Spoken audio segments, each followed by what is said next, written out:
About 8 months ago now, I was in the market for a new computer and I was faced with the choice to get a desktop or a laptop. Now, considering I do about 80% of my work in this setup here, I could have gotten a desktop like the Mac Studio, for example, and saved quite a bit of money. But as you can see, I went with a laptop. This is the M4 Max MacBook Pro, and chipset aside for this video, I'm aware it's overkill and it probably sits with a frown on its face every day knowing I will never use it to its full potential. The point here is I think a laptop makes for the best desktop. So here is my M4 Max MacBook Pro desk setup. I actually just recently made some big upgrades, and then a bit later I'll dive into why I think a laptop makes for the best desktop and just some of the pros and cons that come along with it. So if I move my chair here, as you can see, I'm next to a nice big window, which is great for natural light and makes me feel like I'm less locked in a dungeon. And probably the most eye-catching decoration here is this magnetic floating plant pot. Now behind my MacBook here, I have a nice little lamp. Then I have this wood clock, some coasters, and my wireless phone charger. The cool thing about the charger isn't actually the charging itself. It's the fact it keeps my phone out of my hands and I'm less likely to get distracted. And this is my Stream Deck, which is like a macro keypad. You can set it to open apps, websites, things like that. I just like the kind of techie, natural, minimalistic look, and if I do say so myself, I did not do bad. Now, for it to actually be a desk setup, you need the actual desk and chair. This is an adjustable sit-stand desk I bought from Amazon a few years ago. It still feels good and it is not breaking on me. So it passes the Carter test. And you can't see it from that angle, but actually I have this little like foot pad underneath, which is nice to kind of stretch your feet out on, which with longer work sessions, that makes a huge difference. That's some secret sauce. You're welcome. And of course I can raise the desk up and down. Realistically, I'm probably only standing like 10% of the time. I should probably be doing it more. And that leads into which chair I have. Now, chairs aren't usually the most exciting thing, but they are definitely one of the most important, because think about how much of your life you spend sitting down working. You should at least be comfortable, and this chair is comfortable, but it's also exciting. Wait till I see some of the tech in this. I used to use a so-called ergonomic chair, but it wasn't until I sat in this that I realized, man, I've really been undervaluing how important a chair is. This is called the M80 and it's from the brand OKUp. And also, thank you OKUp for sponsoring this video. When I first got this, I was prepared to take like 2 hours to build it, and I was wrong.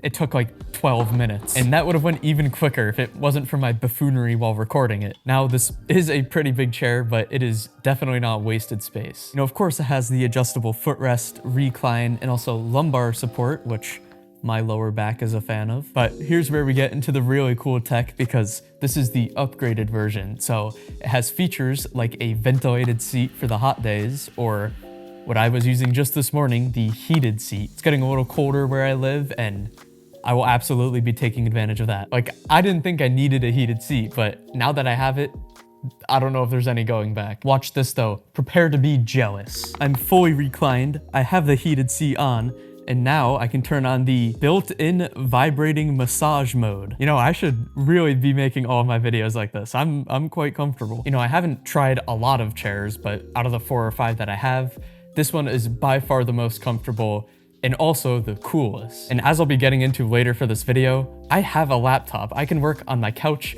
in my bed, but recently my first choice is genuinely this chair. That's how comfortable it is to me. So this is definitely a piece of the setup that I'll be keeping around, and I wouldn't say that if I didn't mean it. So if you're interested, I'll throw a link to this in the description, but thank you again to OKUp for sponsoring this video. Now, tech-wise, the other new purchase, I just bought this mechanical keyboard. Quick sound test. It's excellent. This one is from Keychron. It is slim pickings when it comes to good mechanical keyboards for Mac, and kind of like a chair, I think it's incredibly important to get a mouse that's comfortable for you, because you kind of can't do anything on a computer without one. And this might be a hot take, I've mentioned it before, but my mouse of choice is actually not a mouse at all. It is a trackpad, but for longer work sessions, I do opt for this Logitech MX vertical mouse, it is so comfortable too. And for it, I have this pretty much desk-wide mouse pad. I just think it looks better, and functionally, it works better because, well, you don't really have to limit yourself to a little tiny square. And talking about wide things, the mouse pad isn't the only one. I have this 34-inch MSI monitor. Now, this thing is not the best. It attempts to have this anti-reflective screen, but it just makes for a pretty disgusting glare. But it's just so hard to beat in terms of screen space you have to work with, especially for the $200 I spent on it. And I have that set up on this little desk riser here. And in front of that desk riser is my 7th gen refurbished iPad. To be brutally honest, I don't use it as much as I thought I would, but it can still come in handy because it could be used as an extra display if I connect it with Apple Sidecar. And it's also the only device here that's a touchscreen, so matched with my Apple Pencil, I can use it to like sketch out thumbnails or something like that. For audio, I've been using these IEMs. They're the SIMGA EW200s. I'm someone that just happens to prefer something more in the earbud rather than the headphone style. And finally, I have my USB hub hidden under here with a couple USB-C cables. And with only one cable, it connects to and charges my MacBook. What does kind of suck is it's kind of buggy when connecting to the monitor, so I opt to plug in an HDMI directly into the laptop. Pretty much every single part of the setup I handpicked, and that does also include my intentional choice of which device is powering the whole thing. Now it's time to actually talk about my gloriously overkill M4 Max MacBook Pro, and more specifically, why I prefer having a laptop as my desktop. Power-wise, this thing, to no one's surprise, is amazing for things like video editing, video rendering. It's stupid fast to the point where it actually makes me feel the need to double check if I rendered it at the right setting. All you need to know is anything you throw at it,